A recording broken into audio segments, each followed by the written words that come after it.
1918, April 22, Transcaucasia declares independence. Transcaucasia is going to be independent from April 1918 to May 1918 for only a month. Why? Because the biggest problem is goddamn Azerbaijan, Armenia, and Georgia can't get along. That's what Transcaucasia is.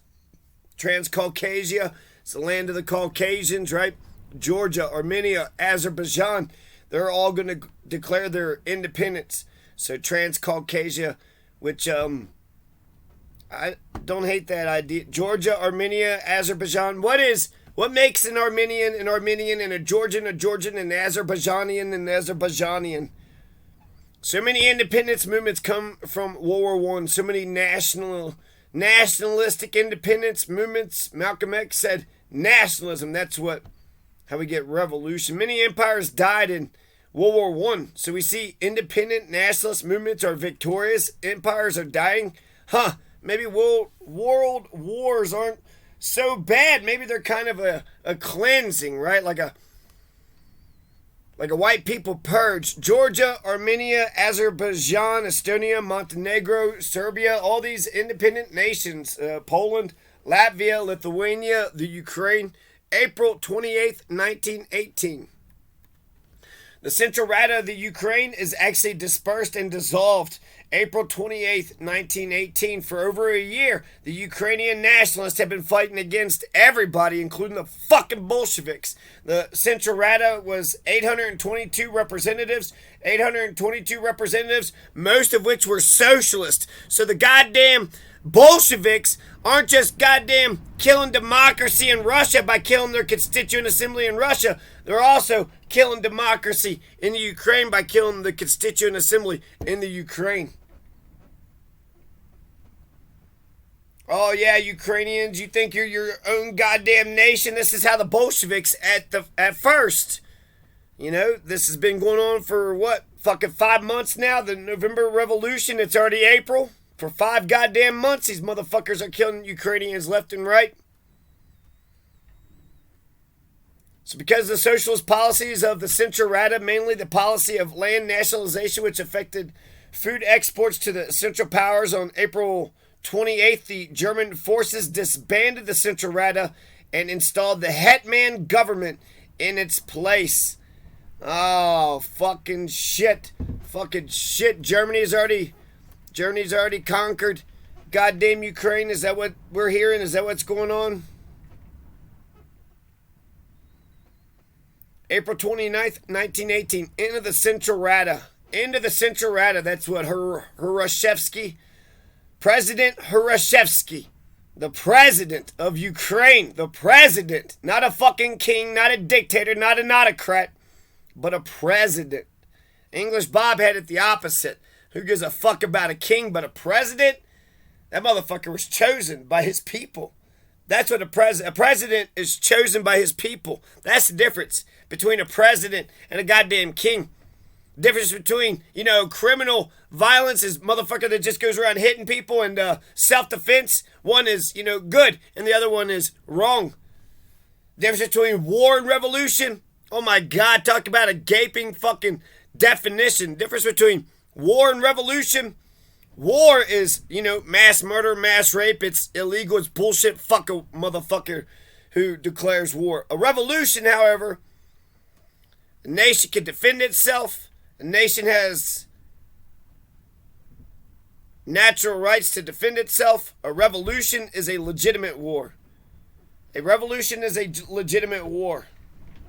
Revolutions are the only legitimate wars.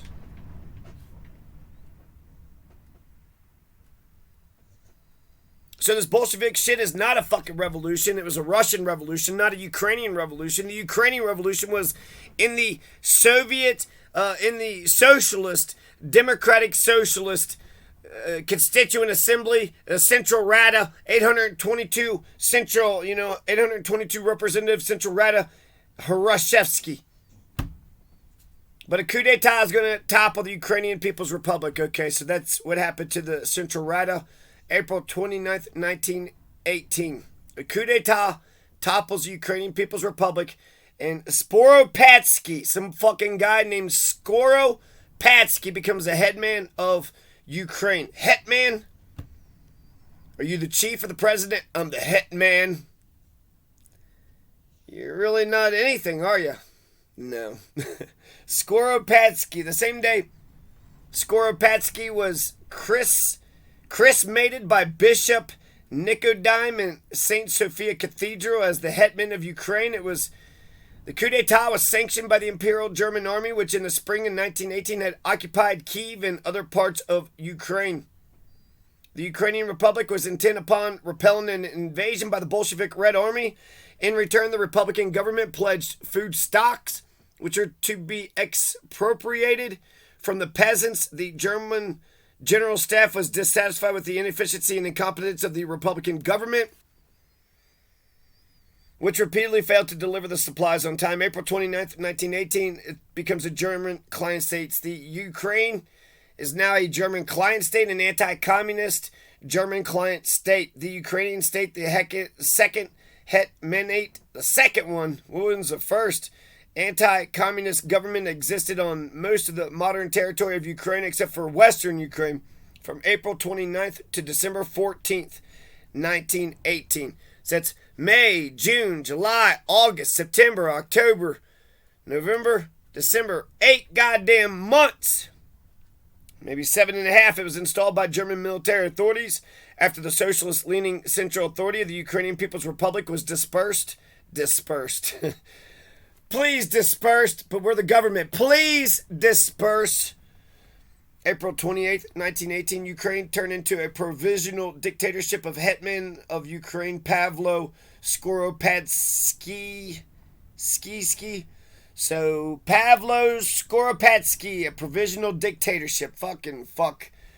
He outlawed all socialist-oriented political parties. So, great. Great, Bolsheviks. Look what you did now, you fucking... Look what you did, you little jerk. Bolsheviks invaded. Now the fucking Germans, kicked the Bolsheviks' ass, but what? Brought a bunch of fucking horse shit. Anti-socialist. Not even for democratic socialism. Just straight up goddamn authoritarianism. And now they're going to set up an anti-Bolshevik front from the Ukraine. It collapsed in December 1918 when Skoropadsky was deposed of and the Ukrainian People's Republic returned to power in the form of a directorate. Okay, the Ukrainian People's Republic comes back in the form of a directorate. Is it Hrushevsky? Because I thought Hrushevsky got fucking exiled. Does Hrushevsky come back? President Hrushevsky, President Hrushevsky. May 11th, 1918. Krasnov becomes hetman of the Don Cossacks. Krasnov becomes hetman. Why are the Don Cossacks doing this hetman shit? I guess the Ukraine hetman, well, he's the hetman of the Ukraine now. Well, it's German occupation. June 12th, 1918, Ukrainian, German, Austrian, Hungarian armies continue to make gains, taking back the left bank of the Ukraine, Crimea, and Donetsk Basin. The Donetsk Basin. These setbacks forced the Bolsheviks to sign a peace treaty with the Ukrainian government on June 12th. July 10th, 1918, Soviet Constitution is written. The Soviet Constitution. The first Soviet Constitution, 1918, it contained no formal listing of constitutionally guaranteed rights. Yeah, see, Soviet Constitution, Bill of Rights. Where is the freedom of speech? Where is the right to bear arms? Where is the right to peacefully assemble? Where are the three branches of government? Where are the promises of elections? Ranked choice voting? We don't have ranked choice voting, then we don't have a real, we don't have a perfect democracy. If we don't have ranked choice voting, then our democracy is imperfect. Wouldn't that be awesome to go from 0 to fucking perfect? Wow, them damn Bolsheviks went ahead and instituted ranked choice voting. Couple notes here. All supreme power is going to go to the All-Russian Congress of Soviets of Worker Peasants and the Cossacks and the Red Army deputies. So, wow. They're adding the Cossacks in the Soviet 1918 Constitution. All the power goes to the All-Russian Congress of Soviets of workers, peasants, Cossacks, and Red Army. What happened to the damn soldiers? They don't have the soldiers. Usually they have the soldiers. But Cossacks, Red Army deputies, workers, peasants, all Russian Congress of Soviets. That's the supreme power. The Soviet Constitution says that's the supreme power. It's broken into executive and legislative power, but I don't see where the judicial power is. The Council of the People's Commissars. There's several, you can get into the way that they divide the powers of the government. I didn't really care. It just seems like a dictatorship, like a bunch of bullshit to cover up their dictatorship. But just off the top, the people that could vote were the workers, the working class people, the soldiers who were part of the Bolsheviks, the army, the navy, the working class people who produced value, but none of the capitalist class, none of the bourgeoisie. All the proletariats get to vote, but none of the bourgeoisie, none of the fucking bankers, none of the educated class, none of the akarana, none of the gendarmerie, none of the crazy or the mentally deficient. They couldn't vote either. But also the old police and military of the old government, and the old government, the monks and the clergies, all the religious fucking pieces of shit. All the religious pieces of shit, all the private merchant piece of shit, the bankers, all the bourgeoisie were not allowed to vote. They had no right to vote. Only the proletariat had a right to vote. Only the proletariat. If you hired other people, in order to take the value out of their labor, if you made money, interest off your capital, if you made receipts from your property, then you were the class enemy of the proletariat, and therefore all wealth, and they're going to redistribute all of it. Take it all and redistribute all of it. And that's how we were all going to get peace, land, and bread. Peace, land, and bread. Eat the Cat says if you just stick with it, all things are possible if you just believe in yourself. It only took him like an hour to clean up that kitty litter. Eat the Cat. Don't tell me you don't know about Eat the Cat. What about Terrible Thunder Lizards? Terrible Thunder Lizards. Is that Marsupilami? Marsupilami. Soviet Russian Constitution, so obey the brand new Tsar, Lenin and Stalin and Trotsky, and shut your fucking mouth. That's basically what the damned Russian Soviet Federated Soviet Republic, the resolution of the 5th All-Russian Congress of Soviets, July 10th, 1918. Here's a Soviet Constitution declaration of the rights of the laboring and exploited classes. Here are the rights of the proletarian. All the proletariat have all the rights. The bourgeoisie have no rights. And I'm going to tell you who the proletariat and the bourgeoisie are. Are you bourgeoisie? I wasn't. But since I've gotten some power, I'm becoming bourgeoisie. Yes. Posted in government buildings and schools. That's interesting. The Soviet Constitution's written, and then they dissipated it throughout the Russian territory, so that way all the people, the whole idea of the law is that even if you don't know, all the laws, if you read some of the laws, I feel like it's just, there's so many different self-interests. They're adjudicated. It's just, I have more respect for you if you read some part of the law, and if you know some part of the law. Because the idea isn't just like, don't do this and you can do this, but the idea is sort of that by having all these conversations and discussions, it does govern us, not directly, but by logic and reason. And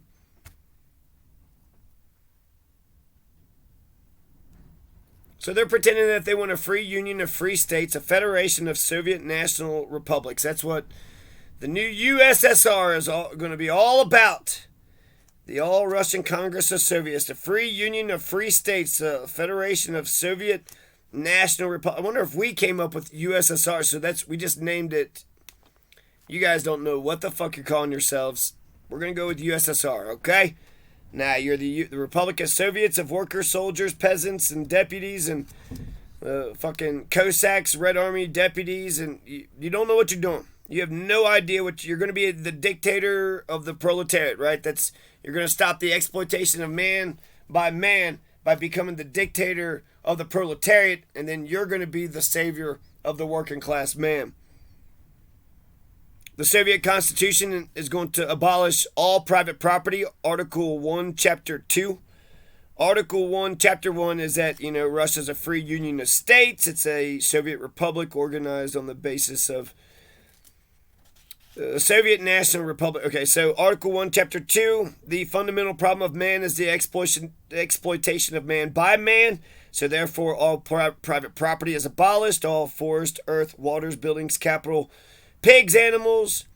is nationalized. It's the states. It's now Trotsky's. Trotsky now owns all of your private property and your factories and your mines and railways and your mills. Trotsky owns your banks and factories and all your forests and waters. And if you are part of the bourgeoisie, you need to give up your guns. The property class needs to be disarmed. So we come to disarm the property class, take over the banks, take over the factories, take over all the land, buildings, and everything. We're going to give it to the proletariat. Land, peace, and bread, baby. That's what we're after. Land, peace, and bread, baby. There's something about the natives retain something under the Russian Federation. The region. The real Gonzalo, more deserving. I don't know. What am I saying here? So. No classes, no autocracy. It mentioned that there would be no autocracy and no classes. All power to the workers, right? All power to the workers, no classes, no autocracy. We're going to have a dictatorship of the rural and urban proletariat. And we're going to represent the urban and the rural proletariat. All power to the workers, no more classes, and no autocracies. Except for Stalin and Lenin and Trotsky. You gotta listen to those, three assholes. All what? Trotsky. He's booted out of power, so then he's just a fucking prophet. Okay. He should have took over a region, become mayor in fucking Mexico. But these motherfuckers are against goddamn, democracy. So they don't know how to win the people over. They just know how to, look at me, I'm so smart. So the Soviet Constitution. No Bill of Rights. No 3 branches of government. 2 branches of government. No elections. And really it was... Basically, the Soviet Constitution was no rights. Nobody have any rights except for the autocrats in charge. The Politburo, the Central Committee. 6 days after the Soviet Constitution was written, July 16th, 1918, Nicholas II and his entire family, including Anastasia, were all killed in a cellar in Ekaterinburg. The Czechs and the Whites were advancing on the city, so the Bolsheviks had to kill Nicholas Romanov II. Nicholas, right, you had Alexander 1, 2, and 3, Nicholas 1 and 2. You know which one of these motherfuckers hated the Ukraine and tried to squash the Ukrainian language and the Ukrainian culture? Oh, just every single one of them. Just Catherine the Grape, and then Peter the Grape, and then Ivan the Terrible, and then Nick 1, 2, and 3, or Nick 1 and 2, and Alexander 1, 2, and 3. But yeah, the Bolsheviks, right after the Soviet Constitution gets written in 1918, July 16th, they're going to get killed. The Romanov bloodlines, I want to say, are no more or are almost ended. I guess there might have been a brother somewhere, but that's a pretty, stark way of getting rid of the fucking royalist bloodlines. It's a very stark way of getting rid of the royalist bloodlines. It's what the French did, right? It's what the French did, and there's no better way of distinguishing the past from the future than by, hey, are you on the beheaded side, or are you on the, Robespierre side? Robespierre's reign of terror killed tens of thousands, so Putin has killed more people than Robespierre's French Revolution's reign of terror, which everybody gets their, panties in a bunch about. Oh, French Revolution, look at all the bloodshed. July 1918, opponents of the Skoropadsky regime committed acts of arson and sabotage, and in July 1918, assassinated Hermann von Eekhorn, the commander of the German troops in Ukraine. In August 1918, the anti-Skoropadsky coalition seceded, forcing him to reform the Sikh riflemen. By then, it was becoming obvious that the Central Powers had lost the war and that Skoropadsky could no longer rely on their support. Thus, he looked for support from conservative Russian elements in society and proposed joining a federation with Anton Denikin and the White Movement. This further eroded his standing among Ukrainians. August 2nd, 1918, the Vernadsky National Library of Ukraine is established. So one good thing that Hetman Pavlo Skoropadsky did while he was in occupying the Ukraine was he established the National Library of the Ukrainian State. August 23rd, 1918, the Provisional Committee on the Creation of the National Library was established, and it was headed by Vladimir Vernadsky.